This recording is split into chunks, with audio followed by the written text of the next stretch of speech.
Hello, welcome to June, our first week of June in online learning. This week in guided reading, we're going to be talking about characters. And you might say, Miss S, why are we talking about characters all of a sudden? I thought we were talking about determining importance. We are. So the reason that we're going to start talking about characters this week is because knowing the characters in the story is really important when we're figuring out what matters and what doesn't matter. You might have found last week that the characters and what they said or did or the problems that happened to them made a really big impact or helped you figure out what was most important and what was not. So we're going to talk about characters today really quick, and then I'm going to hand you off to your own story to find out the characters in your story. So I have on our poster characters. They're the people, animals, or things in a story. Now this can be tricky because I added the word things. People and animals, we know. But things we're going to have to think about a little bit. So what I want you to do is I'm going to give you some movies.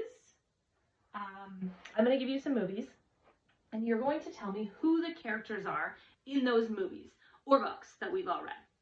So let's think about the movie Frozen. Who are some of the characters in the movie Frozen? I just want you to shout them out to yourself right now. Give me 5 seconds. Awesome. So I'm sure you said Elsa. I'm sure you said Anna. Those are the people, right? I'm sure you said, now I forget his name, but the horse, because the horse is definitely a character in that movie.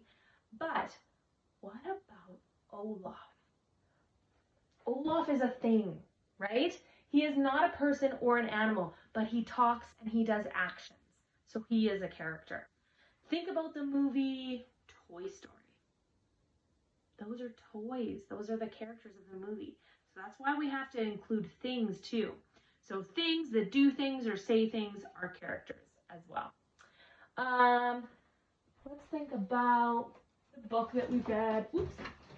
More Pies. We read this book a couple weeks ago. So the characters, all the characters in this story are going to be the people, right? The mom, the brother, all the people that were at the pie eating contest later. Those are all the characters in the stories. They're all just people.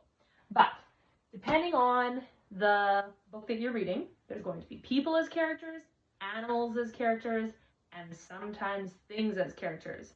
But if the thing is not doing or saying anything, it is not a character. My marker is not a character in my story if it's not saying or doing anything. Okay, so your books that you're going to read for this week are Hooray for the Farmer's Market if you're in that group, or On the Roof if you're in that group. And today, after you read your book, I just want you to list all of the characters that were in your story. Just make a list on a piece of paper or on a Google Doc of the characters. So, people, animals, or things, okay? And I'll talk to you tomorrow.